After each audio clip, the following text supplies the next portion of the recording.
When they're done, they're going to walk right up here to checkout. They're going to pin out. The staff is always going to confirm their next appointment. They're going to assure that they're multi-scheduled. One of the great advantages of the ChiroTouch program that we use is that it prevents the patient from leaving without having another appointment scheduled.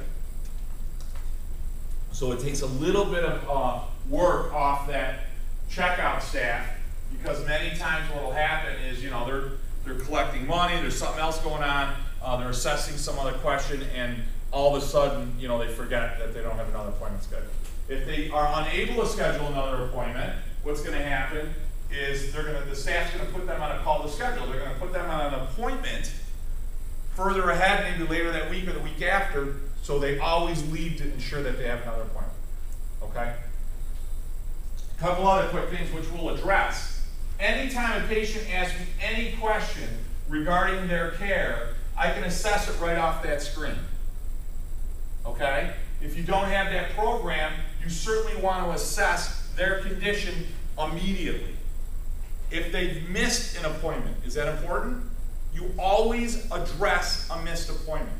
And again, we're going to hammer that a little bit more. Always address the missed appointment. Never let it go. We walk them right up to the checkout, regardless of what the situation is. Purpose equals attention. This is important because that's your objective. What are you thinking? Do you guys ever assess what your thoughts are when you're actually adjusting a patient? Because, you know, I've seen a lot of docs and I've gone and worked on them, and, you know, they're worried about other things, their staff. I mean, if you walk up and you just got into a little bit of a comment or what have you, an exchange with a staff because they did something wrong, or you just got off the phone with somebody or whatever, you have to get yourself right in place to ensure that you're in the zone to adjust that patient. Why? You're going to be more effective with your adjustment. Two, they're probably communicating something to you that you do not want to ignore.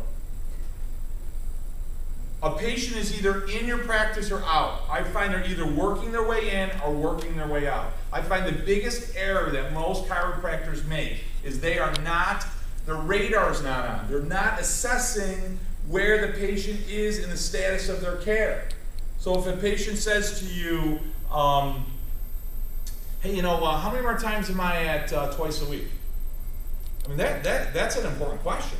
They're actually assessing value. They're basically assessing how much longer do I need to do this at this point, because you know what? The value of what I'm getting at twice a week, it's starting to wane a little bit for me. And you know, when can I get to once? Because I just want to come into once. Anyone have a patient, they start off great for 3 times a week, and all of a sudden they're telling you they don't have enough time to come in once a month? I mean, okay, what have they done? They've lost value of what you do. What do you do at that point? Yeah, but how would you confront them? What would you do? What would I do? How do I do it? What do I immediately do right then? What? Bring up their x-rays? Yeah, bring up their x-rays. Stop everything and assess it with them right then. Because this is what some other doctors do. You know what I'm going to do? Listen, Barbara's leaving and she asked me a question. So what I want you to do is next time she comes in, bring her in the back room. You ever done that? You ever had Barbara not come back? Then you're calling her, and all of a sudden, you know, call her 20 times, nobody picks up the phone, right? Okay, they love you.